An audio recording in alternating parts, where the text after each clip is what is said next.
بسم اللہ الرحمن الرحیم۔ السلام علیکم ورحمۃ اللہ وبرکاتہ۔ حضرت ابن عباس رضی اللہ تعالی عنہ فرماتے ہیں، حضور اقدس صلی اللہ علیہ وسلم نے جنگ بدر کے دن اپنے صحابہ سے فرمایا، مجھے یہ معلوم ہوا ہے کہ بنو ہاشم اور بعض دوسرے قبیلے کے لوگوں کو یہاں زبردستی لایا گیا ہے، وہ ہم سے لڑنا نہیں چاہتے، لہٰذا تم میں سے جس کے سامنے بنو ہاشم کا کوئی آدمی آ جائے تو وہ اسے قتل نہ کرے، اور جس کے سامنے ابو المختری بن ہشام بن حارث بن اسد آ جائے وہ اسے قتل نہ کرے، اور جس کے سامنے عباس بن عبد المطلب حضور کے چچا آ جائیں وہ انہیں قتل نہ کرے، کیونکہ وہ بھی مجبوراً آئے ہیں۔ اس پر حضرت ابو حذیفہ بن عتبہ بن ربیعہ رضی اللہ تعالی عنہ نے کہا، ہم تو اپنے باپ، بیٹوں اور بھائیوں کو قتل کریں اور عباس کو چھوڑ دیں؟ اللہ کی قسم، اگر عباس میرے سامنے آ گئے تو میں تو تلوار سے ان کے ٹکڑے کر دوں گا۔ حضور صلی اللہ علیہ وسلم کو جب یہ بات پہنچی تو آپ نے حضرت عمر رضی اللہ تعالی عنہ سے فرمایا، اے ابو حفص رضی اللہ تعالی عنہ۔ حضرت عمر کہتے ہیں، اللہ کی قسم، یہ پہلا دن تھا جس دن حضور نے میری کنیت ابو حفص رکھی۔ کنیت سے پکارنے کے بعد آپ نے فرمایا، کیا رسول اللہ کے چچا کے چہرے پر تلوار کا وار کیا جائے گا؟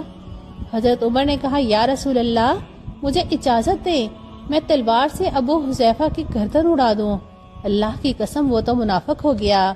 اس وقت جوش میں حضرت ابو حذیفہ یہ بات کہہ بیٹھے، لیکن بعد میں حضرت ابو حذیفہ نے کہا، میں اس دن جو غلط بات کہہ بیٹھا تھا، میں اب تک اپنے آپ کو عذاب خداوندی کے خطرے میں محسوس کر رہا ہوں، اور مجھ پر خوف طاری ہے، اور میرے اس گناہ کا کفارہ صرف اللہ کے راستے کی شہادت ہی ہو سکتی ہے۔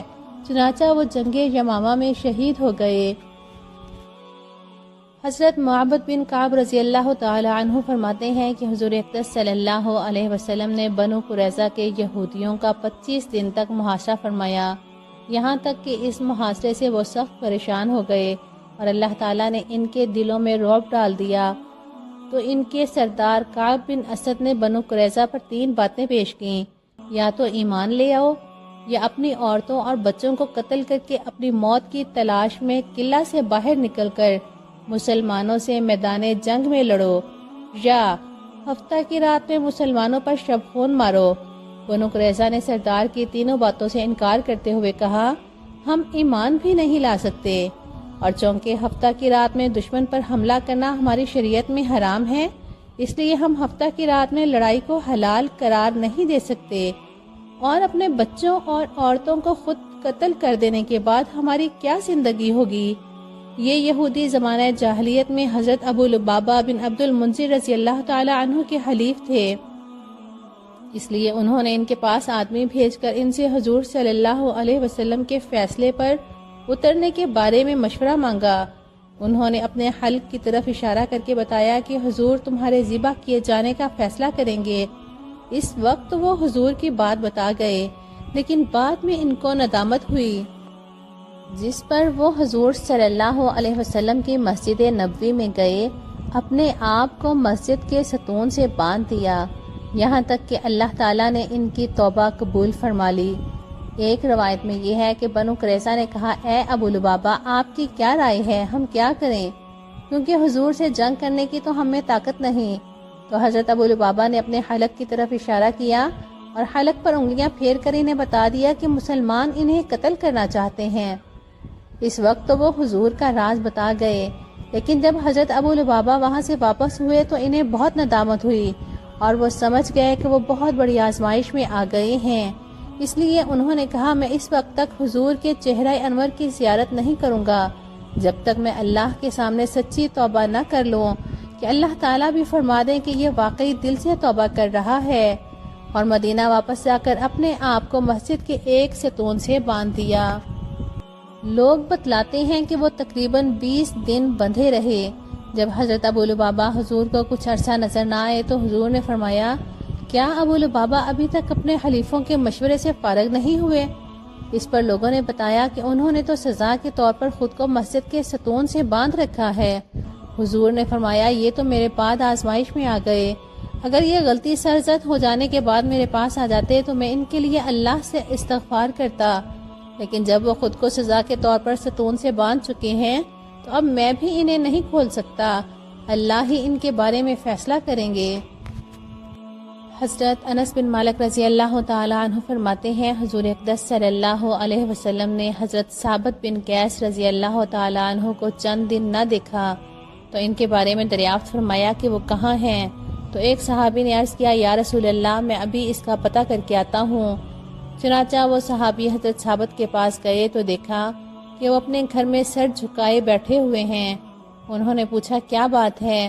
انہوں نے کہا، بڑا ہی برا حال ہے، کیونکہ مجھے اونچی آواز سے بولنے کی عادت ہے اور میری آواز حضور کی آواز سے اونچی ہو جاتی تھی، اور اب اس بارے میں قرآن کی آیات نازل ہو چکی ہیں جن کے مطابق میرے پہلے تمام اعمال برباد ہو چکے ہیں اور میں دوزخ والوں میں سے ہو گیا ہوں۔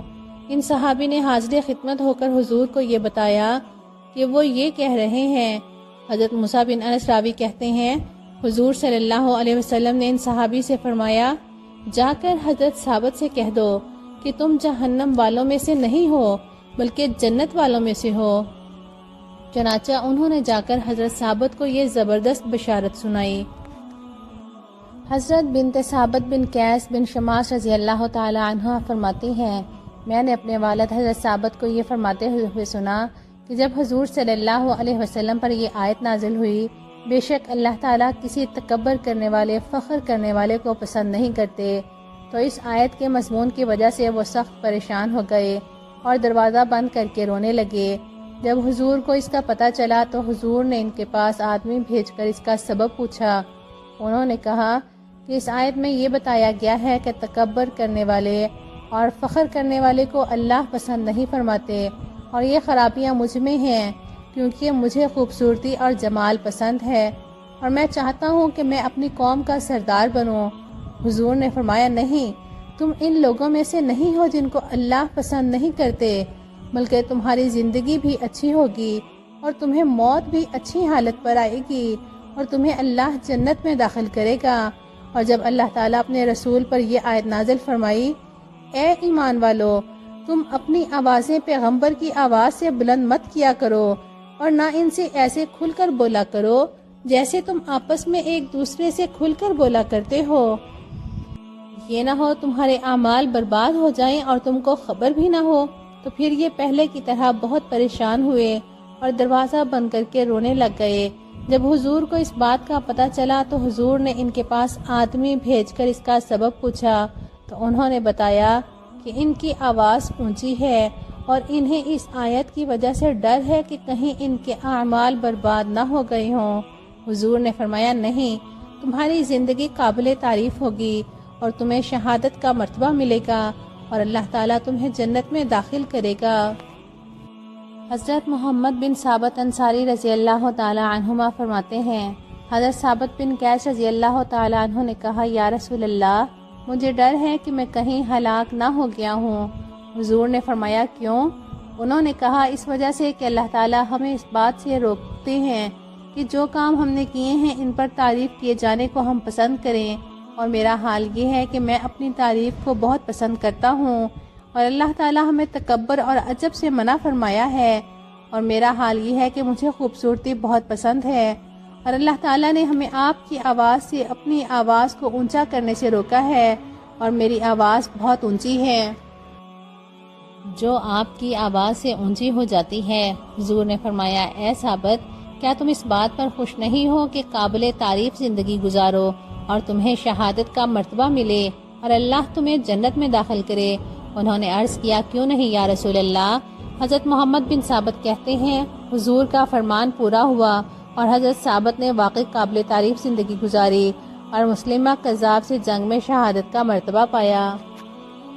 اللہ پاک ہمیں بھی اپنے حضور کی سنتوں کو زندہ کرنے اور صحابہ کا اتباع کرنے کی توفیق عطا فرمائے، اور قیامت میں حضور کی شفاعت نصیب فرمائے، اور ہمیں دنیا اور آخرت میں عافیت اور اپنا فضل نصیب فرمائے، آمین۔ وآخر دعوانا ان الحمد للہ رب العالمین۔